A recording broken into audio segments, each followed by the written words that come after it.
ជំរាបសួរពុកម៉ែបងប្អូនទាំងអស់គ្នាថ្ងៃនេះដែលខ្ញុំបាទអាណៃនឹងយកសាច់រឿងមួយមកចែករំលែកឲ្យអ្នកទាំងអស់គ្នាបានស្ដាប់ដោយសាច់រឿងនេះដែរគឺទទួលបានពីលោកតាម្នាក់ដែលគាត់មានឈ្មោះថាតាផែនគឺគាត់រស់នៅក្នុងខេត្តកំពង់ស្ពឺហើយរឿងរ៉ាវដែលគាត់បានជួបគឺវាស្ថិតនៅក្នុងខេត្តកំពង់ស្ពឺដដែលប៉ុន្តែនៅជួរភ្នំក្រវាញនៃទឹកដីភ្នំឱរ៉ាល់អញ្ចឹងចង់ដឹងថាសាច់រឿងរបស់គាត់ដែលគាត់បានចែករំលែកមកនេះទៅជាយ៉ាងណាតោះយើងទៅតាមដានស្ដាប់ជាមួយរាត្រីសំឡេងរន្ធត់ជាមួយខ្ញុំទាំងអស់គ្នា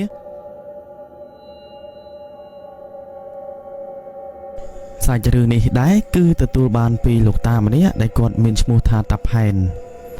នគាត់គឺជាអ្នករស់នៅក្នុងខេត្តកំពង់ស្ពឺដោយគាត់ក៏ជាអតីតព្រានព្រៃដែលតែងតែដើរប្រមាញ់បរបាញ់សត្វនៅក្នុងទឹកដីជួរភ្នំក្រវាញ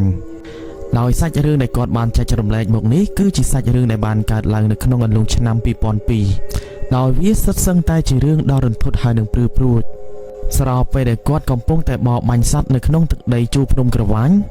គឺគាត់តែងតែជួបច្រាព្រៃមកធ្វើទុកបុកម្នេញហើយនឹងលងបន្លាចធ្វើបាបដល់គាត់ទីសោតបើតាមតាផែនគាត់បាននិយាយប្រាប់ច្រាព្រៃដែលគាត់បានជួបភាគច្រើនគឺជាច្រាបសត្វដែលមានពពួកអមនុស្សខ្មោចព្រាយកាន់កាប់ឬក៏ឃុំក្រងទៅលើសត្វទាំងនោះដូច្នេះហើយដែលធ្វើឲ្យសត្វព្រៃទាំងនោះគឺពួកវាមានឫទ្ធិអំណាចខ្លាំងណាស់ហើយតាផែនគាត់បាននិយាយបន្តទៀតថាច្រាព្រៃដែលកាចសាហាវជាងគេគឺជាច្រាបខ្លានិយាយទៅគឺចង់សម្ដៅទៅដល់ព្រាយខ្លានេះឯងដោយពេលដែលគាត់ដើរចូលទៅក្នុងព្រៃប្រមាញ់បោបាញ់សត្វម្ដងតាផែនគាត់បាននិយាយថាគាត់តែងតែបានជួបនៅព្រាយខ្លាតែញយដោយគាត់ក៏មិនដែលប្រហែសនោះឡើយគឺគាត់តែងតែប្រយ័ត្នហើយនឹងការពារខ្លួនជានិច្ចអ្វីដែលសំខាន់គឺគាត់ប្រកាន់នៅត្រណមច្បាប់ដើរនៅក្នុងព្រៃណាមិនចេះតែដើរនៅក្នុងព្រៃរហូតដល់និយាយខុសមាត់ខុសកនៅក្នុងព្រៃឡើយតែកាលណាយើងនិយាយខុសមាត់ខុសកគឺបានន័យថាយើងកំពុងតែប្រមាថនៅលើទឹកដីព្រៃរបស់គេនេះហើយទៅតាផែនគឺគាត់ប្រុងប្រយ័ត្នណាស់ទៅលើពាក្យសម្ដីនៅពេលដែលគាត់ចូលទៅក្នុងព្រៃម្ដង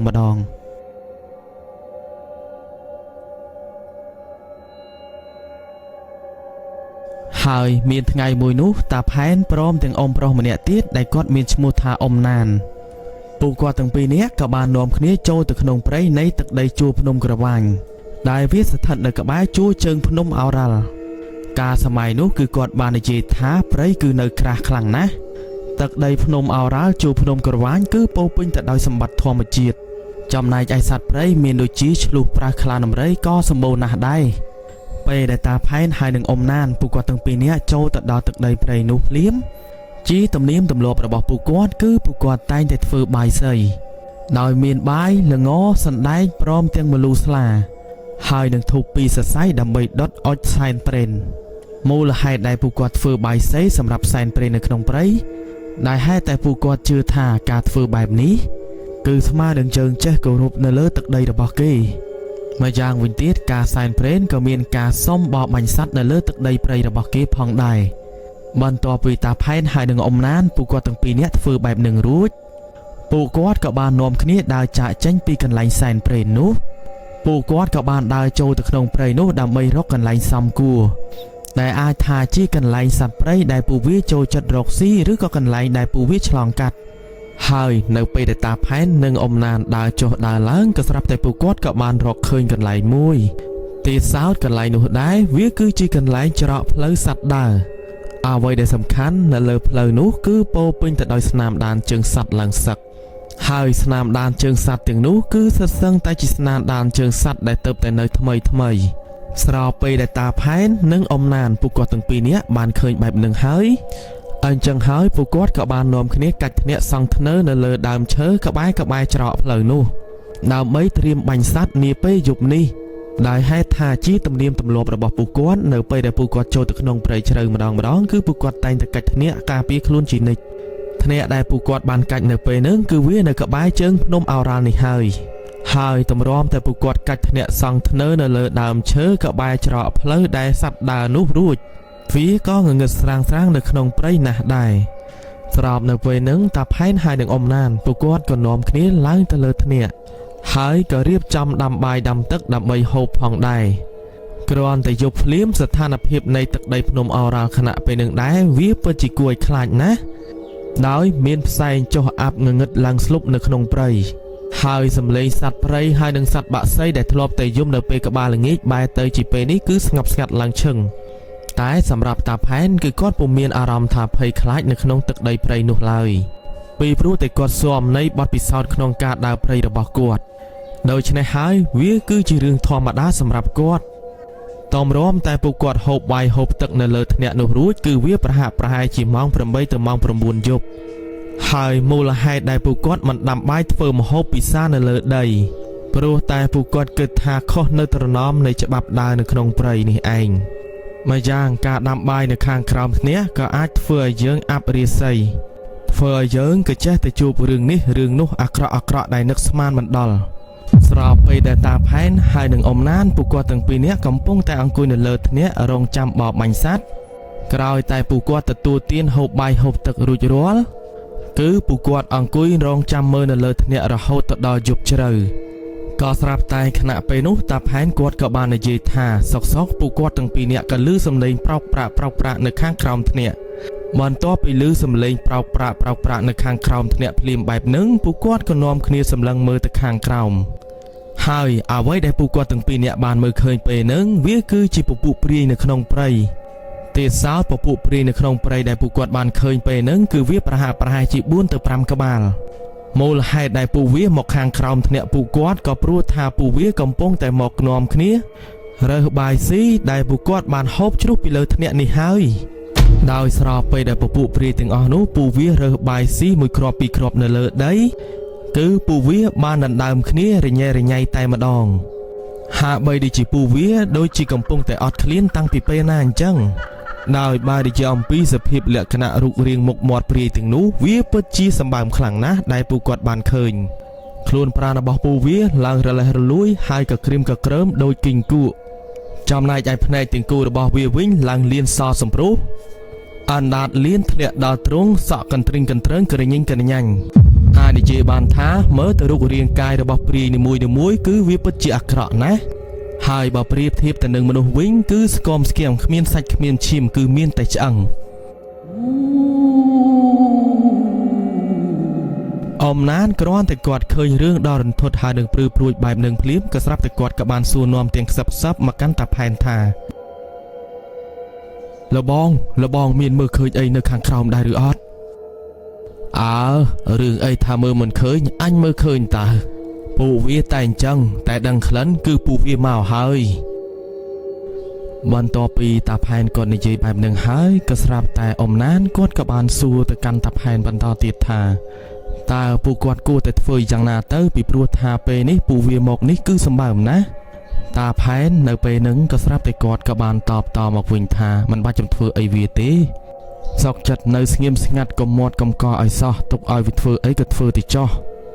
អ្វីដែលសំខាន់គឺកុំឲ្យតែពួកវាមកធ្វើទុកមកលើពួកគាត់តើអញ្ចឹងហើយសោកចិត្តសំងំស្ងៀមស្ងាត់នៅលើថ្នាក់ទៅអ៊ំណាននៅពេលដែលឮតាផែននិយាយបែបនឹងហើយគាត់បានត្រឹមតែងក់ក្បាលហើយនឹងយល់ប៉ុន្តែអារម្មណ៍របស់អ៊ំណាននៅពេលនោះដែរគឺគាត់មិនស្ងប់ឡើយពីព្រោះតែគាត់មានអារម្មណ៍ថាកំពុងតែខ្លាចទៅលើពពួកអមនុស្សទាំងអស់នោះទោះបីជាមើលពួកវាពីលើថ្នាក់ដែលកំពុងតែរើសបាយមួយគ្រាប់នៅលើដីស៊ីក៏ដោយគឺគាត់ខ្លាចក្រែងថាពួកវាមើលឃើញពួកគាត់នៅលើថ្នាក់នេះឯងហើយបាននិយាយអំពីពពួកព្រាយទាំង4ទាំង5ក្បាលដែលកំពុងតែរើសបាយមួយគ្រាប់ស៊ីនៅខាងក្រោមថ្នាក់របស់ពួកគាត់យូរទៅព្រាយនៅក្នុងព្រៃក៏កាន់តែមកផ្ដុំនៅខាងក្រោមថ្នាក់របស់ពួកគាត់កាន់តែច្រើនឡើងដោយពេលដែលពួកវាចេញពីក្នុងព្រៃគឺមើលឃើញជាស្រមោលស្ទង់ព្រាលអាចនិយាយបានថាមើលមិនសូវជាឃើញច្បាស់អីប៉ុន្មានទេដោយនៅពេលដែលពពួកព្រាយទាំងអស់នោះរើសបាយនៅលើដីលែងបានស៊ីក៏ស្រាប់តែពួកវាក៏បានងើយមុខសម្លឹងមើលមកកាន់ពួកគាត់នៅលើថ្នាក់ទាំងទឹកមុខឡើងថ្មែតែម្ដងលៀនអណ្ដាតធ្លាក់ដល់ទ្រង់ភ្នែកឡើងលៀនសសម្ព្រោះហើយបើតាមតំណែតំណងទៅគឺវាកំពុងតែចាប់ផ្ដើមលងបន្លាចទៅលើតាផែនហើយនឹងអ៊ំណានដើម្បីសុំបាយទឹកពីអ៊ំណានហើយនឹងតាផែនស៊ីនេះឯងហើយបើតាមតាផែនគាត់បាននិយាយប្រាប់ព្រាយទាំងអស់នោះវាហាក់បីដូចជាព្រាយដែលកំពុងតែអត់ឃ្លានមិនខុសពីប្រែតឡើយតាផែននៅពេលដែលគាត់ឃើញបែបនោះគាត់ក៏បាននិយាយថាមិនបាច់ចម្ប្រឹងខំលងបន្លាចឲ្យអញខ្លាចទេអញមិនខ្លាចពួកឯងឡើយហើយអញក៏ដឹងថាពួកឯងកំពុងតែចង់សុំបាយសុំទឹកអញស៊ី តែអញគ្មានបាយគ្មានទឹកឲ្យពួកឯងស៊ីទេឆាប់នាំគ្នាវិលត្រឡប់ទៅវិញទៅអមណានបន្ទាប់ពីគាត់ឃើញតាផែននិយាយជាមួយនឹងពពួកព្រាយទាំងអស់នោះហាក់បីដូចជាគាត់ពុំបានខ្លាចទៅលើពពួកព្រាយទាំងអស់នោះសូម្បីតែបន្តិចសោះក៏ស្រាប់តែគាត់ក៏បាននិយាយទៅកាន់តាផែនថាយីពូអត់ខ្លាចពួកវាទេអីធ្វើមើលដូចជាពួកវាជាមនុស្សធម្មតាអញ្ចឹងខ្ញុំគ្រាន់តែឃើញពួកវាខ្លាចពួកវាឡើងញ័រសាច់បាត់ទៅហើយតាផែននៅពេលដែលគាត់ឮអ៊ំណាននិយាយបែបនោះក៏ស្រាប់តែគាត់ក៏បាននិយាយមកកាន់អ៊ំណានថា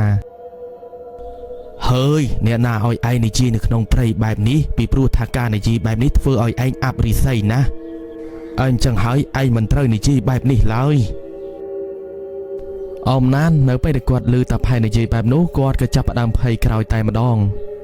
ពីព្រោះថានៅពេលដែលយើងដើរចូលទៅក្នុងព្រៃមិនថាព្រៃរាក់ឬក៏ព្រៃជ្រៅក៏ដោយគឺយើងមិនត្រូវនិយាយថាខ្លាចឬក៏បារម្ភអ្វីនៅក្នុងព្រៃនោះឡើយដោយហេតុថាការនិយាយបែបនេះគឺធ្វើឲ្យយើងចាញ់ច្រាប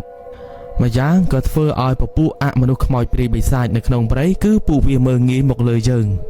ដូច្នេះហើយគឺយើងមិនត្រូវនិយាយនៅក្នុងព្រៃបែបនោះឡើយដោយពពួកព្រាយទាំងអស់នោះបន្ទាប់ពីឮតាផែននិយាយទៅកាន់ពួកវាបែបហ្នឹងពួកវាហាក់បីដូចជាពុំបានខ្លោមខ្លាចនៅពាក្យសម្ដីរបស់តាផែនឡើយគឺពួកវានៅតែបន្តសុំបាយសុំទឹកពីតាផែននិងអ៊ំណានហាក់បីដូចជាកំពុងតែអត់ឃ្លានយ៉ាងខ្លាំងចឹងតាផែននៅពេលដែលឃើញថាគាត់និយាយទៅកាន់ព្រាយទាំងអស់នោះពពួកព្រាយទាំងអស់នោះមិនស្ដាប់តាមគាត់អញ្ចឹងពេលហ្នឹងក៏ស្រាប់តែគាត់ក៏បាននិយាយគំរាមទៅកាន់ពួកវាថាបើមិនចេញពីទីនេះទេតិចថាគាត់មិនបានប្រាប់ប៉ុន្តែមើលទៅពពួកព្រាយទាំងអស់នោះគឺពួកវាហាក់បីដូចជាពុំបានខ្វាយខ្វល់ទៅលើពាក្យសម្ដីរបស់តាផែនឡើយគឺពួកវានៅតែបន្តលងបន្លាចធ្វើបាបដល់តាផែនហើយនឹងអ៊ំណានពួកវាតែងតែធ្វើមុខមាត់អាក្រក់ដែលអាចនិយាយបានថាគឺស្ទើរតែមើលមិនយល់ធ្វើនេះធ្វើនោះចម្លែកនិយាយទៅគឺសម្បើមណាស់ដោយអ៊ំណានដែលគាត់កំពុងតែអង្គុយនៅលើថ្នាក់ជាមួយនឹងតាផែនខណៈពេលនោះគឺគាត់មិនហ៊ានមើលនោះទេគឺគាត់សុកចិត្តបិទភ្នែកពីព្រោះនៅពេលដែលគាត់មើលវាហើយគឺគាត់មានអារម្មណ៍ថាវាព្រឺព្រួចនិងរន្ធត់ណាស់តាផែនដោយសារតែគាត់មើលឃើញថាស្ថានភាពពេលនោះគឺមិនស្រួលហើយគាត់ក៏មិនមែនជាព្រានព្រៃចូលមកក្នុងព្រៃដំឡូងមូលមិនចេះអីនោះទេអញ្ចឹងហើយគាត់ច្បាស់ជាចេះហើយអាចដោះស្រាយស្ថានភាពនៅក្នុងព្រៃបានដោយបន្ទាប់ពីគាត់មើលឃើញថាស្ថានភាពពេលនោះមិនស្រួលក៏ចាប់ផ្ដើមយកផេះដែលគាត់ដាំបាយនៅលើថ្នាក់បាយសាចជះទៅលើគល់ឈើព្រមទាំងសូត្រនៅបល័យគាថា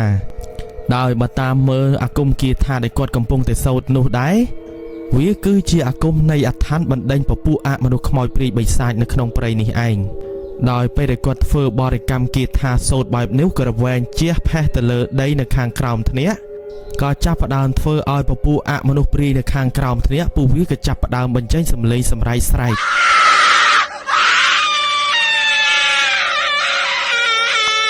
ពីព្រោះគ្រាន់តែចំហាយអាគមដែលគាត់បានសូត្រទៅគឺធ្វើឲ្យពួកវាចាប់ផ្ដើមក្តៅក្រហល់ក្រហាយតែម្ដង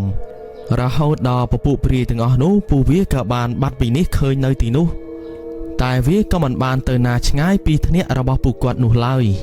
គឺពួកវាចាប់ផ្ដើមនាំគ្នាឡើងមកលើដើមឈើដែលពួកគាត់កាច់ថ្នាក់ប៉ុន្តែនៅពេលដែលពពួកព្រាយទាំងអស់នោះនាំគ្នាឡើងលើដើមឈើដែលពួកគាត់កាច់ថ្នាក់គ្រាន់តែពួកវាលុកដៃទាំងក្រចកវែងស្រួយគួរឲ្យខ្លាចប៉ះទៅលើគល់ដើមឈើដែលពួកគាត់កាច់ថ្នាក់ក៏ស្រាប់តែធ្វើឲ្យពួកវាប៉ះមិនបានតែម្ដងដោយនៅពេលដែលប៉ះទៅក្តៅមិនខុសអីពីយកដៃទៅប៉ះទៅលើរងើកភ្លើងឬក៏អណ្ដាតភ្លើងឡើយហើយដោយសារតែពួកវាដឹងថាតាផែនម្នាក់នោះគឺមិនណយឡើយបើពួកវានៅតែបន្តធ្វើទុកបុកម្នេញដល់តាផែនហើយនឹងអ៊ំណានពួកវាច្បាស់ជាត្រូវតាផែនកំចាយឬក៏សង្កត់ប្រលឹងវិញ្ញាណពួកវាជាក់ជាមិនខានដូច្នេះហើយមានតែចាក់ចេញពីទីនោះកុំឲ្យតាផែនធ្វើអីទៅលើពួកវាទាន់ពេលហើយមិនយូរប៉ុន្មានអីឡើយក៏ស្រាប់តែស្ថានភាពពេលនោះវាក៏ចាប់ផ្ដើមស្ងប់ស្ងាត់ដោយហេតុថាពពួកព្រាយទាំងអស់នោះពួកវាមិនបាននៅទីនោះទៀតទេដោយតាផែនក៏ស្រាប់តែគាត់ក៏បាននិយាយទៅកាន់អ៊ំណានថាឯងនៅបិទភ្នែកដល់ណាទៀតពេលនេះពួកវាទៅបាត់ហើយអ៊ំណាននៅពេលដែលគាត់ឮតាផែននិយាយបែបនោះទើបគាត់ក៏ចាប់ផ្ដើមបើកភ្នែកសម្លឹងមើលទាំងព្រឹម នៅពេលដែលសម្លឹងបើកភ្នែកមើលទាំង5ក៏ស្រាប់តែពុំបានឃើញពពួកព្រាយនោះនៅទីនោះទៀតពិតមែន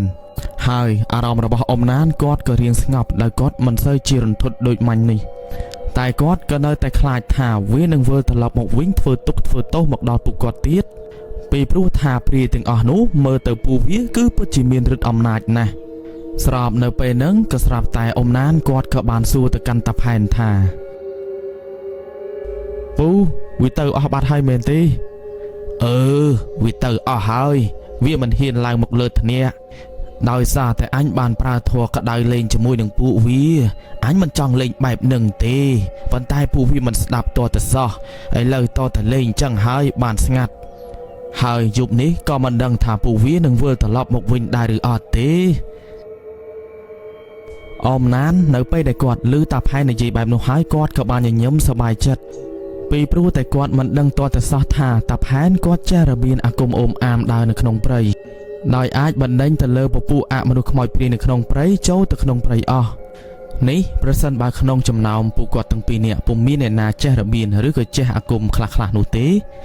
ម្លេះក៏ពួកគាត់ត្រូវបានពពួកអមនុស្សខ្មោចព្រាយទាំងអស់នោះលងបន្លាចធ្វើបាបចាស់ដៃហើយថាមិនត្រូវពួកគាត់ក៏ត្រូវបានពពួកអមនុស្សខ្មោចព្រាយទាំងអស់នោះកាច់យកជីវិតមកលើពួកគាត់ទាំងពីរនាក់ក៏ថាបានហើយបើនិយាយអំពីប្រវត្តិរបស់តាផែនដែលធ្វើឲ្យគាត់យល់ដឹងពីរបៀបរបបនៃរបៀនអាគមដើរនៅក្នុងព្រៃដោយដែលយើងដឹងស្រាប់ហើយថាគាត់គឺជាព្រានព្រៃវ័យចំណាស់ដែលចាស់ខែចាស់ឆ្នាំធ្លាប់ឆ្លងកាត់នៅបទពិសោធន៍ដើរនៅក្នុងព្រៃជាច្រើនមកហើយដូច្នេះហើយច្បាស់ណាស់គាត់ប្រកាសជារៀនរបៀនដើម្បីការពារខ្លួននៅពេលដែលដើរចូលនៅក្នុងព្រៃប្រមាញ់បបបាញ់សត្វដោយការរៀនរបៀនអាគមដើរនៅក្នុងព្រៃរបស់គាត់គឺគាត់រៀនតពីឪពុករបស់គាត់នេះហើយដូច្នេះដែលធ្វើឲ្យគាត់ក៏បានយករបៀនអាគមទាំងអស់ដែលគាត់បានចេះពីឪពុករបស់គាត់មកប្រើប្រាស់ការពារខ្លួននៅពេលដែលគាត់ចូលទៅក្នុងព្រៃប្រមាញ់បោកបាញ់សត្វម្ដង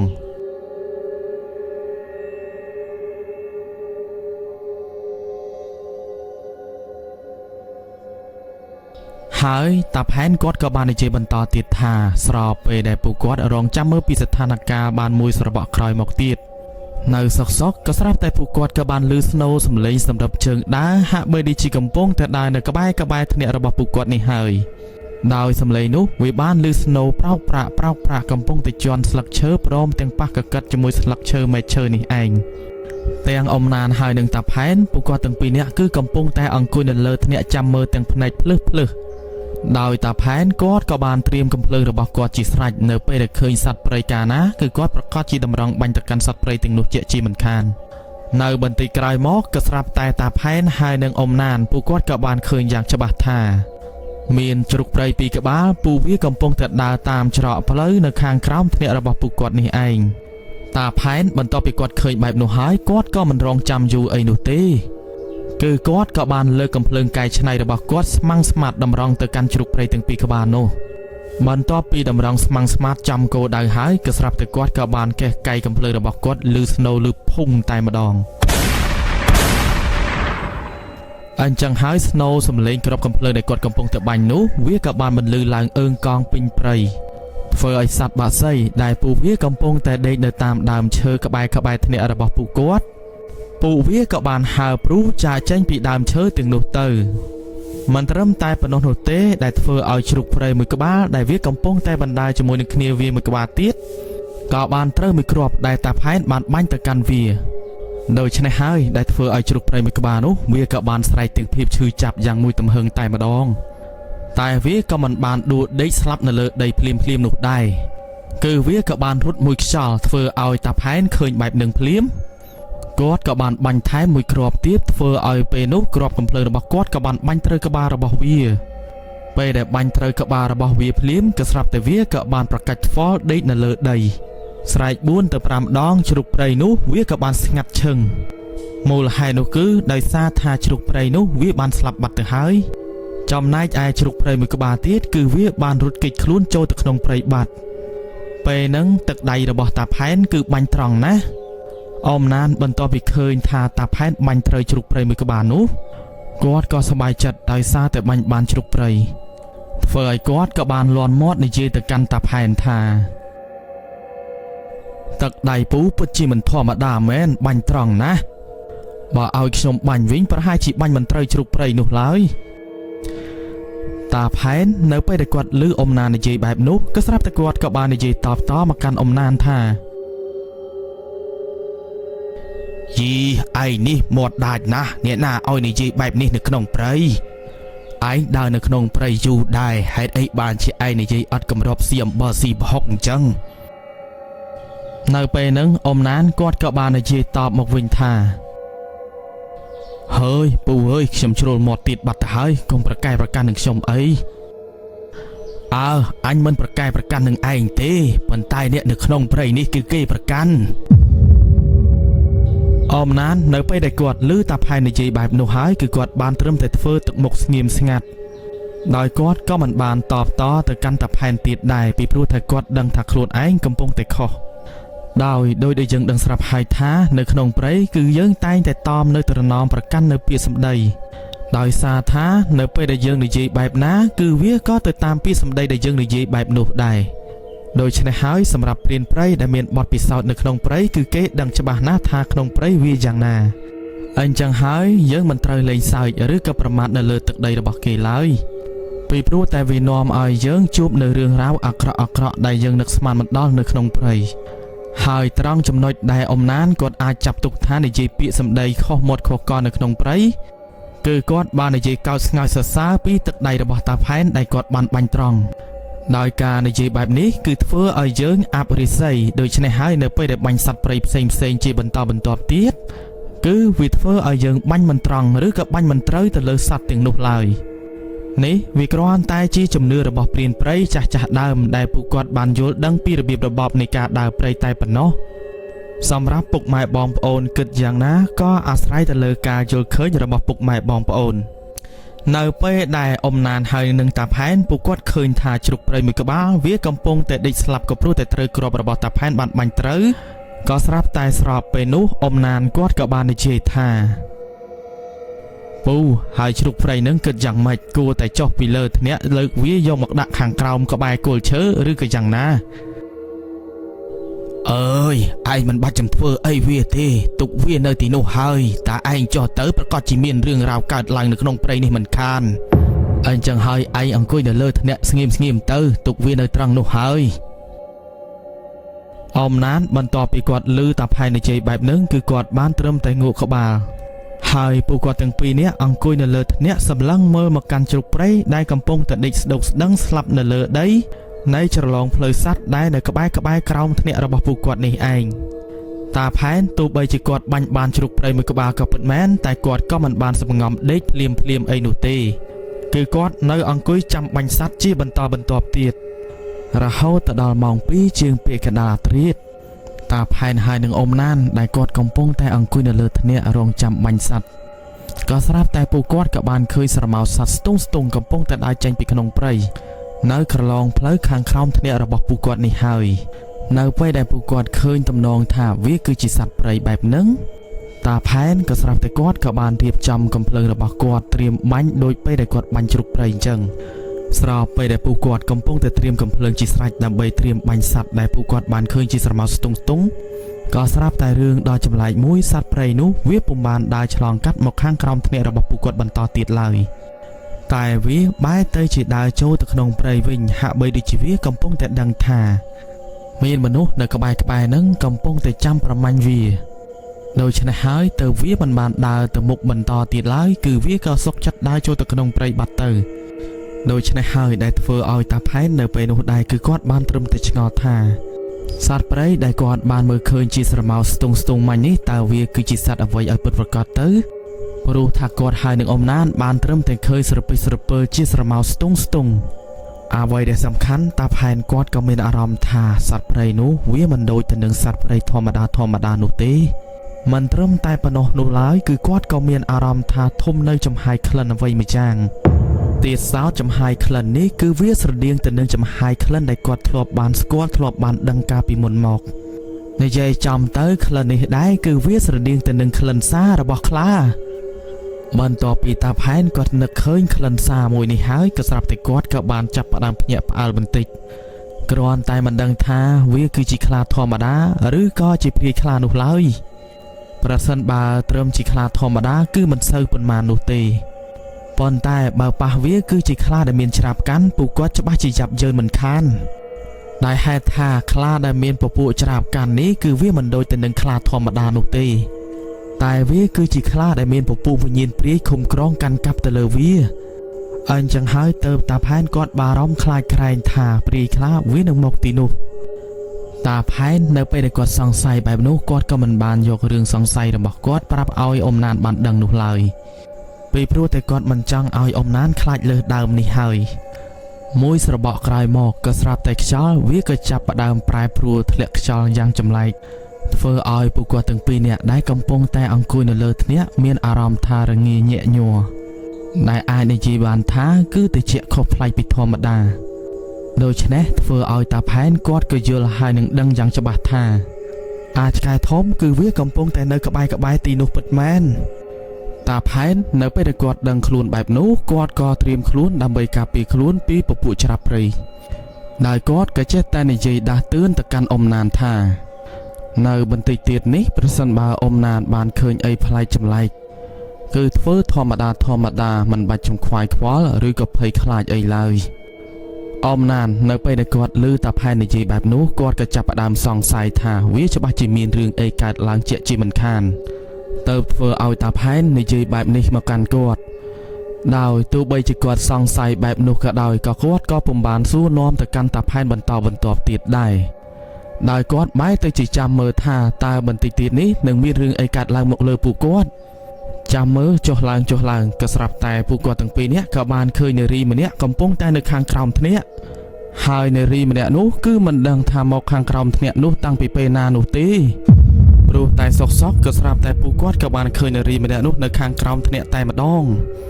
អាចនិយាយបានថាសម្បីតែសម្លេងសម្រាប់ជើងដើរក៏ពួកគាត់ពុំបានឮមុននោះដែរហើយបើនិយាយអំពីនារីម្នាក់នោះដែរគឺអាចនិយាយបានថាក៏មិនខុសពីនារីជនជាតិភាគតិចអីនោះទេព្រោះថាសម្លៀកបំពាក់របស់គេដែលគេបានស្លៀកគឺជាសម្លៀកបំពាក់បែបជនជាតិភាគតិចនេះឯងហើយបើតាមមើលវ័យរបស់គេគឺអាយុប្រហែលជា19ទៅ20ឆ្នាំដោយបើនិយាយអំពីសម្រស់នារីម្នាក់នោះគឺពិតជាស្រស់ស្អាតណាស់សាច់សខ្ចីញញឡើងត្រលន់តែម្ដងអាចនិយាយបានថាគ្មាននារីណាអាចប្រៀបបានសូម្បីតែអ៊ំណានគាត់សម្លឹងមើលមកកាន់នារីម្នាក់នោះឡើងភ្លឹកតែម្ដងដែលហេតុថាគាត់មិនធ្លាប់ឃើញនារីណាស្អាតអីយ៉ាងនឹងនោះឡើយតាផែននៅពេលដែលគាត់ឃើញអ៊ំណានសម្លឹងមើលមកកាន់នារីម្នាក់នោះមិនដាក់ពីភ្នែកក៏ស្រាប់តែគាត់ក៏បានយកដៃទៅទះលើស្មារបស់អ៊ំណានធ្វើឲ្យអ៊ំណាននៅពេលនោះដែរគាត់ក៏បានភ្ញាក់លែងភ្លឹកសម្លឹងមើលទៅកាន់នារីម្នាក់នោះស្របពេលនោះដែរតាផែនគាត់ក៏បាននិយាយមកកាន់អ៊ំណានថាឯងមិនបាច់ចំខំសម្លឹងមើលវាទេប្រយ័ត្នត្រូវស្នេហ៍វាវីវហើយអ៊ំណានបន្ទាប់ពីគាត់ឮតាផែននិយាយបែបនោះក៏ស្រាប់តែគាត់ក៏បាននិយាយតមកកាន់តាផែនវិញថាហើយពូខ្ញុំគ្រាន់តែសម្លឹងមើលទៅកាន់នារីម្នាក់នោះធម្មតាតើព្រោះថាឃើញថាស្អាតពេកបើឯងសម្លឹងមើលធម្មតាគឺវាមិនអីទេក្រែងលោវាមិនធម្មតាទេដឹងអើយពូគិតអីវែងឆ្ងាយម្លេះខ្ញុំមានប្រពន្ធកូនហើយខ្ញុំឯណាទៅស្រឡាញ់នារីម្នាក់នេះបានដូចមាត់ឯងនិយាយគឺវាល្អហើយពេលដែលតាផែនហើយនឹងអ៊ំណានពួកគាត់ទាំងពីរនាក់និយាយបែបនោះហើយក៏ស្រាប់តែអ៊ំណានគាត់ក៏បាននិយាយទៅកាន់នារីនៅខាងក្រោមធ្នាក់នោះថានាងអើយហើយនាងទៅតែមកពីណាពីណីហេតុអីបានជាមកនៅកណ្ដាលព្រៃម្នាក់ឯងបែបនេះយប់ណាស់ហើយនាងមិនខ្លាចនៅក្នុងព្រៃទេអីតាផែននៅពេលដែលគាត់ឮអ៊ំណានសួរនាំទៅកាន់នារីម្នាក់នោះក៏ស្រាប់តែគាត់ក៏បាននិយាយទៅកាន់អ៊ំណានខ្សឹបថាហើយឯងទៅនិយាយធ្វើស្អីជាមួយនឹងគេបើឯងមិនទាន់ដឹងច្បាស់ទេគឺឯងមិនត្រូវនិយាយជាមួយនឹងវាឡើយពេលហ្នឹងអ៊ំណានគ្រាន់តែគាត់ឮតាផែននិយាយបែបហ្នឹងក៏ស្រាប់តែគាត់ក៏រៀងភ័យក្រោយដែរហើយគាត់ក៏លែងសួរនាំទៅកាន់នារីម្នាក់នោះទៅក៏ប៉ុន្តែនារីម្នាក់នោះក៏ស្រាប់តែគេក៏បានឆ្លើយតបតមកកាន់ពួកគាត់នៅលើធ្នាក់ថាគឺគេកំពុងតែវង្វេងព្រៃដូច្នេះហើយសូមមេត្តាជួយគេនាំគេឡើងទៅលើធ្នាក់នោះផងតាផែនស្របពេលនោះក៏ស្រាប់តែគាត់ក៏បានឆ្លើយតបតមកកាន់នារីម្នាក់នោះថា កុំថាពូយើងចិត្តអាក្រក់ណាស់ពូយើងមិនអាចឲ្យនាងឯងឡើងមកលើថ្នាក់នេះបានទេអញ្ចឹងហើយនាងឯងមកពីណាគឺទៅនឹងវិញទៅនារីម្នាក់នោះនៅពេលដែលឮតាផែននិយាយបែបហ្នឹងគឺគេក៏ខំនិយាយលងលោមទៅកាន់តាផែនហើយនឹងអ៊ំណានជាច្រើនលើកច្រើនដង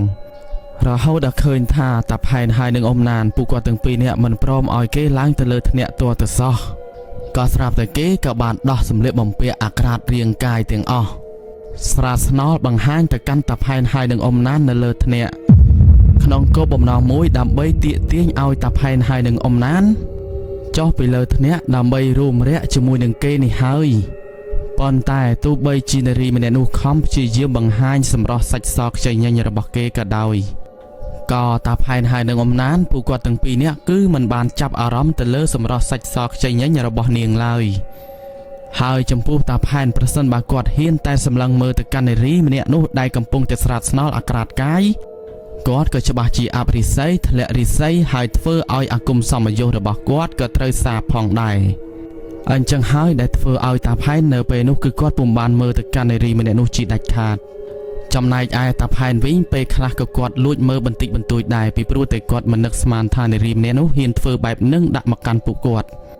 ហើយនារីម្នាក់នោះបន្ទាប់ពីឃើញថាតាផែនហើយនឹងអ៊ំណានពុំបានចាប់អារម្មណ៍មកកាន់គេសម្បីតែបន្តិច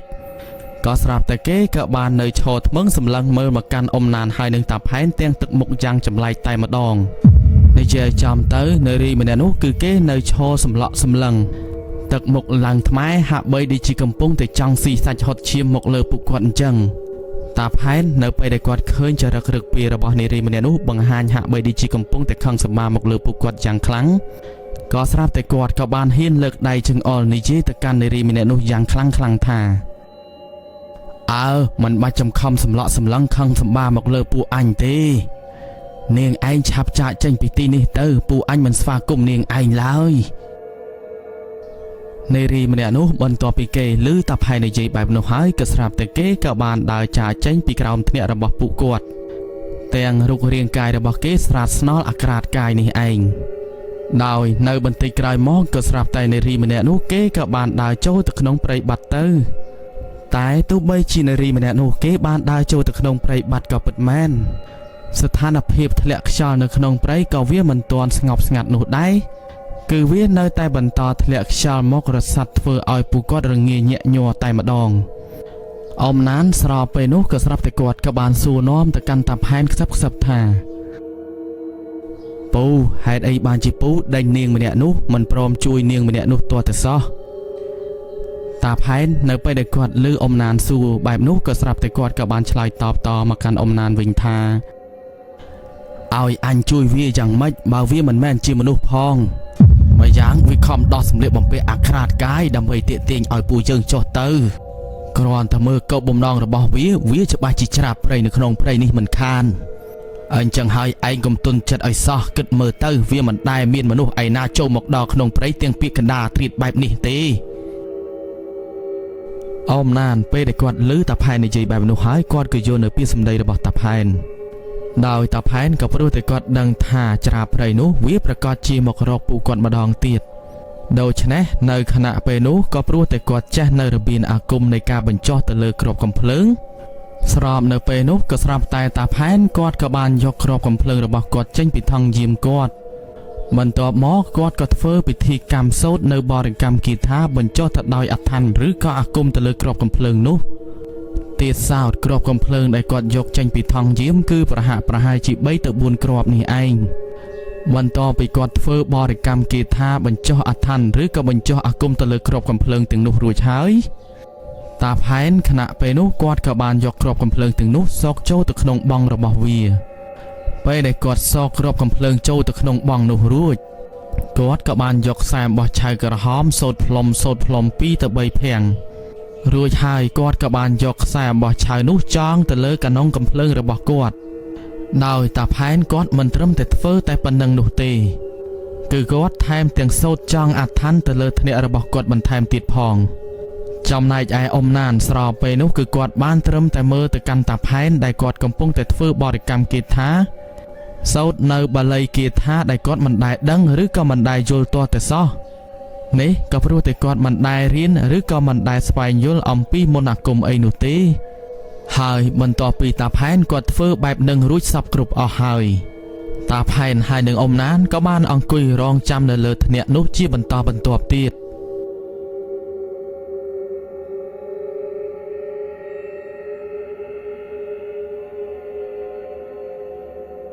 ពួកគាត់ទាំងពីរនាក់គឺពុំបានដេកពួនអីទាល់តែសោះនៅយប់នោះដោយអង្គុយនៅលើថ្នាក់ម៉ក់ទាំងអោបដៃរងាញាក់ញ័រមើលទៅក៏គួរឲ្យអាណិតទៅដល់ពួកគាត់ទាំងពីរនាក់ដែរដោយនៅពេលដែលពួកគាត់កំពុងតែអង្គុយម៉ក់នៅលើថ្នាក់សុកក៏ស្រាប់តែឮស្នូរសំឡេងប្រោកប្រាក់នៅក្នុងព្រៃដែលវាកំពុងតែដើរជន់ស្លឹកឈើហើយស្របពេលនោះធ្វើឲ្យតាផែនហើយនឹងអ៊ំណានពួកគាត់ក៏ចាប់ផ្ដើមផ្ទៀងមើលទៅតាមក្រឡងផ្លូវសត្វដើរនៅខាងក្រោមថ្នាក់របស់ពួកគាត់នៅពេលដែលពួកគាត់រងចាំមើលបានបន្តិចក្រោយមកក៏ស្រាប់តែពួកគាត់ទាំងពីរនាក់ក៏បានឃើញថាសម្រាប់ជើងសត្វដើរប្រោកប្រាក់នោះតាមកាពិតទៅវាគឺជាសត្វឆ្លុះមួយក្បាលអញ្ចឹងហើយដែលធ្វើឲ្យតាផែនគាត់ក៏បំរុងនឹងលើកកំភ្លើងកេះកៃបាញ់ទៅកាន់សត្វឆ្លុះមួយក្បាលនោះទៀតទៅហើយតែក៏មិនដឹងថាសត្វឆ្លុះមួយក្បាលនោះវាកំពុងតែផ្អើលដោយសារអ្វីឡើយដោយវាក៏បានលោតហក់ស្ទុះរត់ចូលទៅក្នុងព្រៃបាត់ទាំងបុកព្រៃផងអីផងដោយប្រសិនបើវាផ្អើលនឹងតាផែនកំពុងតែលើកកំភ្លើងតម្រង់បាញ់មកកាន់វាគឺដូចជាមិនមែននោះទេពីព្រោះថាឆ្លុះនោះគឺវាពុំបានដឹងថាតាផែនហើយនឹងអ៊ំណានកំពុងតែអង្គុយនៅលើថ្នាក់ក្បែរនឹងនោះឡើយដូច្នេះហើយដែលធ្វើឲ្យពួកគាត់ទាំងពីរនាក់ក៏មានអារម្មណ៍ថាចម្លែកពេលដែលឆ្លុះមួយក្បាលនោះវារត់ចូលទៅក្នុងព្រៃបាត់បានបន្តិចក៏ស្រាប់តែមានសំឡេងមួយវាក៏បានបន្លឺឡើងនៅខាងក្រោមដើមឈើដែលពួកគាត់សង់ថ្នាក់ទៀតសោតសំឡេងនោះគឺវាបានបន្លឺឡើងក្រោកក្រាក់ធ្វើឲ្យពួកគាត់ទាំងពីរនាក់ក៏ចាប់ផ្ដើមឆ្ងល់ពេលនោះតាផែនហើយនឹងអ៊ំណានក៏សម្លឹងមើលជុំវិញខាងក្រោមថ្នាក់របស់ពួកគាត់ដោយនៅពេលដែលពួកគាត់សម្លឹងរកមើលនៅខាងក្រោមថ្នាក់របស់ពួកគាត់ក៏ដូចជាពុំបានឃើញអ្វីនោះទេប៉ុន្តែនៅពេលដែលពួកគាត់ទាំងពីរនាក់ព្យាយាមសម្លឹងមើលយូរទៅក៏ស្រាប់តែពួកគាត់ក៏បានមើលឃើញអាចឆ្កែធំវាកំពុងតែខ្វាមក្រញាំទៅលើដើមឈើបំរុងឡើងមកលើថ្នាក់របស់ពួកគាត់នេះឯងអ៊ំណានគ្រាន់តែគាត់ឃើញអាចឆ្កែធំនោះវាកំពុងតែបំរុងឡើងមកលើថ្នាក់ក៏ស្រាប់តែគាត់ក៏មានអារម្មណ៍ថាភ័យស្លន់ស្លោយកគ្នាតែម្ដងហើយបើនិយាយអំពីសភាពលក្ខណៈរបស់អាចឆ្កែធំនោះភ្នែកទាំងគូរបស់វាឡើងក្រហមតែតចំណែកឯនៅលើថ្ងាសក្បាលរបស់វាក៏មានពន្លឺស្រាងទៀតសោតពន្លឺនោះដែរវាគឺជាពន្លឺដួងវិញ្ញាណមិនត្រឹមតែប៉ុណ្ណោះក៏ឃើញស្រមោលខ្មៅស្ទង់កំពុងតែអង្គុយនៅលើខ្នងរបស់វាផងដែរ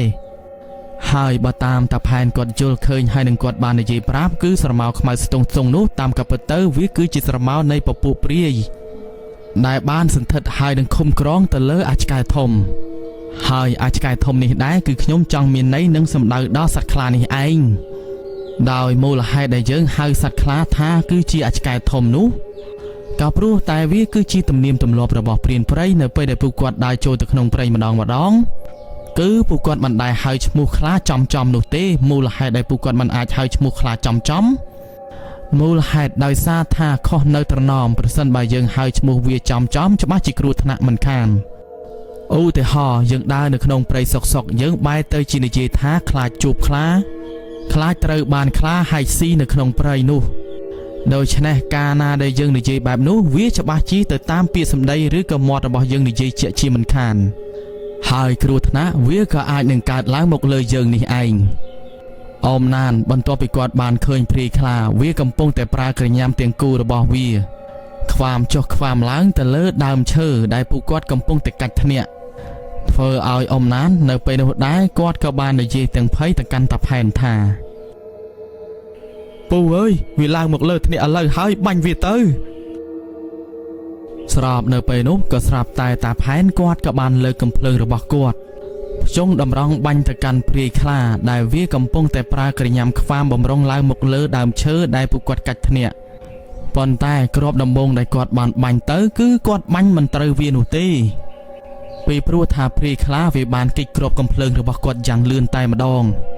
រហូតដល់ព្រាយខ្លានោះក៏ស្រាប់តែវាក៏បានឡើងជិតទៅដល់ពីកណ្ដាលដើមឈើដែលពួកគាត់កាច់ថ្នាក់ស្របពេលនោះតាផែនគាត់ក៏បាននិយាយរំលឹកដល់គុណមេត្តាបិតាដើម្បីជួយដល់ពួកគាត់ផង គ្រាន់តែគាត់និយាយរំលឹកបែបនឹងភ្លាមក៏ស្រាប់តែគាត់ក៏បានតម្រង់ឆ្មាំងឆ្មាតទៅកាន់ព្រាយខ្លានោះម្ដងទៀតដោយមើលទៅព្រាយខ្លាមួយក្បាលនោះគឺវាកាចសាហាវខ្លាំងណាស់ដោយពេលដែលព្រាយខ្លានោះវាឡើងជិតទៅដល់ថ្នាក់របស់ពួកគាត់ក៏ស្រាប់តែតាផែនគឺគាត់មិនទាន់កេះកៃបាញ់ទៅកាន់ព្រាយខ្លានោះផងក៏ស្រាប់តែព្រាយខ្លានោះគ្រាន់តែប៉ះថ្នាក់របស់ពួកគាត់បានបន្តិចក៏ស្រាប់តែព្រាយខ្លានោះវាក៏បានធ្លាក់មកលើដីឮសូរតែខ្ពកមូលហេតុនោះគឺដោយសារតែតាផែនបានចង់អាគមឬក៏ចង់អាថ័ននៅលើថ្នាក់នេះឯងទៅធ្វើឲ្យអាថ័នដែលបានចង់ថ្នាក់នោះវាក៏បានបញ្ចេញឫទ្ធិនាំឲ្យព្រាយខ្លាវាក៏បានធ្លាក់ពីលើដើមឈើនោះទៅហើយនៅពេលដែលព្រាយខ្លានោះវាធ្លាក់ពីលើដើមឈើមកដល់ដីវាក៏ពុំបានរៀងចាលហើយរត់ចូលទៅក្នុងព្រៃអីទេដោយវាក៏បានស្ទុះងើបទាំងប្រញាប់ប្រញាល់ហាក់បីដូចជាវាពុំបានឈឺចុកចាប់អីនោះទេនៅពេលដែលវាធ្លាក់ពីលើដើមឈើនោះបន្ទាប់ពីព្រាយខ្លានោះវាស្ទុះងើបហើយក៏ស្រាប់តែវាក៏បានប្រើជើងខាងមុខរបស់វាទះអង្រួនយ៉ាងមួយទំហឹងទៅលើដើមឈើដែលពួកគាត់កាច់ធ្នាក់នេះឯងដោយតាផែននៅពេលដែលឃើញថាវាកំពុងតែទះដើមឈើដែលពួកគាត់កាច់ធ្នាក់នោះក៏ស្រាប់តែតាផែនគាត់ក៏បានស្រែកនិយាយខ្លាំងៗថាឯងនៅដោយឯងយើងនៅដោយយើងមិនដែលចង់ជួបឯងទេតែបើឯងមិនឆាប់ចេញពីទីនេះទេយើងក៏មិនព្រមឲ្យឯងមកធ្វើទុកបុកម្នេញដល់ពួកយើងបានដែរពេលដែលតាផែននិយាយបែបនោះហើយព្រាយខ្លានឹងវាក៏មិនបានស្ដាប់ទៅតាមពីសម្ដីរបស់តាផែននិយាយឡើយគឺវានៅតែប្រើជើងខាងមុខទះទៅលើដើមឈើដែលពួកគាត់កាច់ធ្នាក់រហូតដល់រំកើយ៉ាងមួយទំហឹងតែម្ដងដោយក៏ធ្វើឲ្យធ្នាក់ដែលបានសង់នៅលើដើមឈើនោះគឺវាស្ទើរតែបាក់ជ្រុះធ្លាក់មកខាងក្រោមទៅហើយអមណានគឺគាត់ក៏កំពុងតែភ័យយ៉ាងខ្លាំងខ្លាចក្រែងថាគាត់ធ្លាក់មកខាងក្រោមនេះឯងប្រសិនបើពួកគាត់ធ្លាក់មកខាងក្រោមច្បាស់ណាស់រឿងរ៉ាវគ្រោះថ្នាក់វាច្បាស់ជាកើតឡើងមកលើពួកគាត់ជាជាមិនខានដូច្នេះហើយទៅអមណានគាត់ក៏បានព្យាយាមតោងទាមមែកឈើប្រសិនបើធ្នាក់ពួកគាត់សង់បាក់ធ្លាក់មកខាងក្រោមគាត់ក៏បានតោងមែកឈើការពារខ្លួនរួចជាស្រេចចំណែកឯតាផែនវិញបន្ទាប់ពីឃើញថាព្រាយខ្លានោះវានៅតែធ្វើទុកធ្វើទោសមកដល់ពួកគាត់ដដែលគាត់ក៏បានតម្រង់ត្រៀមកេះកៃបាញ់ទៅកាន់វាដោយគាត់គិតថាធ្វើយ៉ាងណាលើកនេះគឺត្រូវតែបាញ់ឲ្យចំថ្ងាសក្បាលឬក៏ក្បាលរបស់វាតែម្ដងអញ្ចឹងហើយដែលនាំឲ្យគាត់ធ្វើបរិកម្មគាថាសូត្រនៅបាលីដើម្បីទាញគ្រាប់កាំភ្លើងរបស់គាត់ឲ្យបាញ់ត្រូវក្បាលរបស់វានេះឯងបន្ទាប់ពីគាត់សូត្រនៅមុនគាថារួចហើយក៏ស្រាប់តែគាត់ក៏បានលើកកាំភ្លើងតម្រង់បាញ់ទៅកាន់វាតែម្ដងស្របនៅពេលដែលព្រាយខ្លាមួយក្បាលនោះវាប្រើជើងខាងមុខទះទៅលើដើមឈើនោះឡើងរំកើស្នូសំឡេងគ្រាប់កាំភ្លើងរបស់តាផែនក៏បានបន្លឺឡើងភុំគ្រាន់តែស្នូសំឡេងបន្លឺឡើងអើងកងពេញព្រៃមួយគ្រាប់នោះភ្លាមក៏ស្រាប់តែព្រាយខ្លាដែលវាកំពុងតែយកជើងខាងមុខទះទៅលើដើមឈើនៅខាងក្រោមធ្នាក់របស់ពួកគាត់វាក៏បានស្រែកយ៉ាងមួយទំហឹងយកគ្នាតែម្ដងទេសសោតសំឡេងដែលវាកំពុងតែស្រែកនោះគឺវាមិនមែនជាសំឡេងរបស់ខ្លាឡើយតាមតាផែនដែលគាត់បានដឹងហើយនឹងបាននិយាយប្រាប់គឺសំឡេងនោះវាគឺជាសំឡេងពពួកវិញ្ញាណព្រាយនេះឯង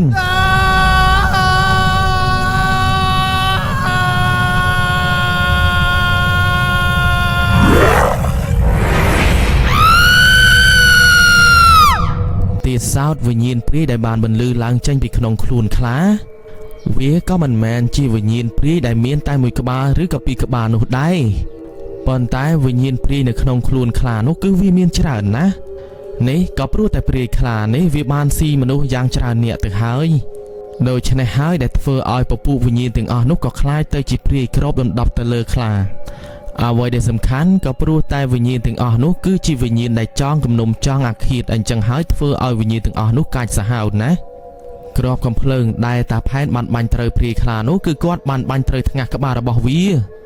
អញ្ចឹងហើយដែលធ្វើឲ្យព្រាយខ្លានោះគឺបញ្ចេញសំឡេងសម្រែកអើងកងពេញព្រៃយ៉ាងរន្ធត់ព្រឺព្រួចធ្វើឲ្យអំណាននៅពេលនោះដែរគាត់ក៏បានព្រឺក្បាលព្រឺសម្បុរខ្ញាក់ខ្ញាក់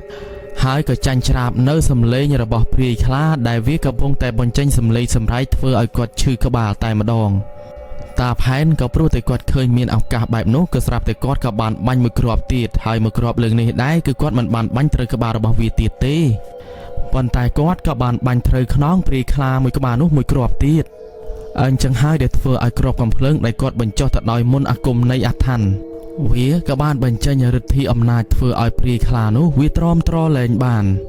អញ្ចឹងហើយដែលធ្វើឲ្យពពួកវិញ្ញាណព្រាយដែលកំពុងតែសន្ធិដ្ឋហើយនឹងឃុំក្រងទៅនឹងក្នុងខ្លួនរបស់ខ្លា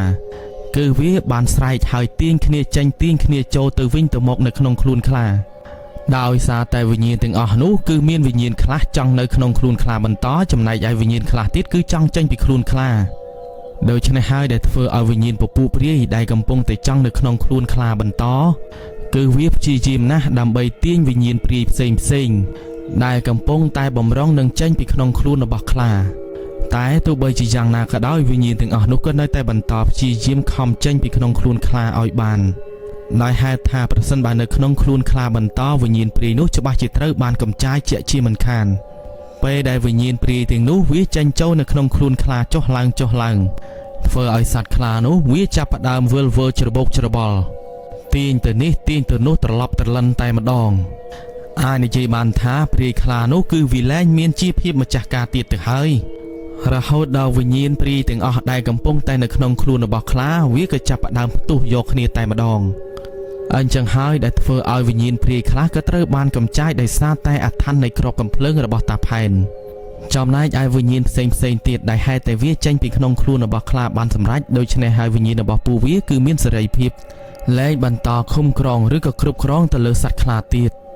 ព្រោះថាតាមតាផែនគាត់និយាយប្រាប់មានវិញ្ញាណខ្លះក៏ល្អហើយវិញ្ញាណដែលល្អភាគច្រើនគឺជាវិញ្ញាណរបស់ព្រានព្រៃដែលបានស្លាប់ដោយសារតែខ្លាហែកស៊ីនេះឯងចំណែកឯវិញ្ញាណដេរិឆានដែលតែងតែឃុំក្រងគ្រប់គ្រងទៅលើខ្លាឲ្យខ្លាមានអំណាច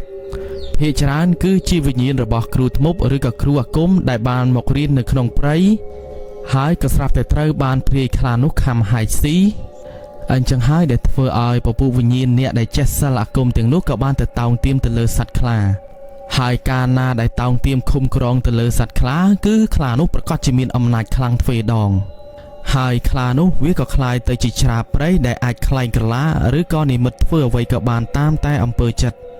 នៅពេលដែលវាប្រើកលល្បិចធ្វើការបោកបញ្ឆោតទៅលើព្រានព្រៃឬក៏អ្នកដើរព្រៃមិនថាតែវាធ្វើប្រពន្ធកូនឬក៏សាច់ញាតិក្រុមគ្រួសាររបស់ព្រានព្រៃឬក៏អ្នកដើរក្នុងព្រៃគឺវាធ្វើបានទាំងអស់ដើម្បីបោកបញ្ឆោតគេហើយតែកាលណាយើងចាញ់កលល្បិចនៃច្រាព្រៃព្រាយខ្លានេះព្រានព្រៃឬក៏អ្នកដើរព្រៃច្បាស់ជាចុះពីលើថ្នាក់ហើយក៏ត្រូវបានព្រាយខ្លានោះហើយស៊ីជាក់ជាមិនខានត្រឡប់មកសាច់រឿងរបស់យើងវិញបន្ទាប់ពីព្រាយខ្លានោះវាស្រែកធ្វើឲ្យពពុះវិញ្ញាណទាំងអស់ផ្ទុះខ្ចាយចេញពីក្នុងខ្លួនរបស់វាក៏ស្រាប់តែខ្លានោះវាក៏លែងមានឫទ្ធិអំណាចដូច្នេះហើយខ្លានោះវាក៏បានដេកស្លាប់នៅខាងក្រោមថ្នាក់របស់ពួកគាត់តែម្ដងពេលដែលព្រាយខ្លានោះអស់លក្ខដេកស្លាប់នៅខាងក្រោមថ្នាក់របស់ពួកគាត់ស្ថានភាពអាកាសធាតុដែលធ្លាក់ខ្យល់រងាញាក់ញ័រក៏ស្រាប់តែវាក៏លែងត្រជាក់ធ្វើឲ្យពួកគាត់ក៏លែងរងាញាក់ញ័រទៀតដែរហើយអ៊ំណានគាត់ក៏សប្បាយចិត្តឡើងវិញពីព្រោះថាម៉ាញ់នេះគឺគាត់ភ័យស្លន់ស្លោយកគ្នាតែម្ដងពីព្រោះមុននេះគឺគាត់គ្មានសង្ឃឹមឡើយថាពួកគាត់នឹងរស់រានមានជីវិតនោះទេអ្វីដែលសំខាន់អ៊ំណានគឺគាត់ខ្លាចថាគឺគាត់ស្លាប់ចោលប្រពន្ធកូននេះហើយនេះសំណាងល្អដែលតាផែនគាត់មិនមែនជាព្រានព្រៃដំឡូងមូលប្រសិនបើក្នុងចំណោមពួកគាត់មិនមានអ្នកណាចេះវិជាអាគមអូមអាមនៅក្នុងខ្លួនដើរព្រៃទេម្លេះប្រហែលជាពួកគាត់ទាំងពីរនាក់មិនដឹងថាទៅជាយ៉ាងណាយ៉ាងណីនោះឡើយនៅក្នុងព្រៃនេះ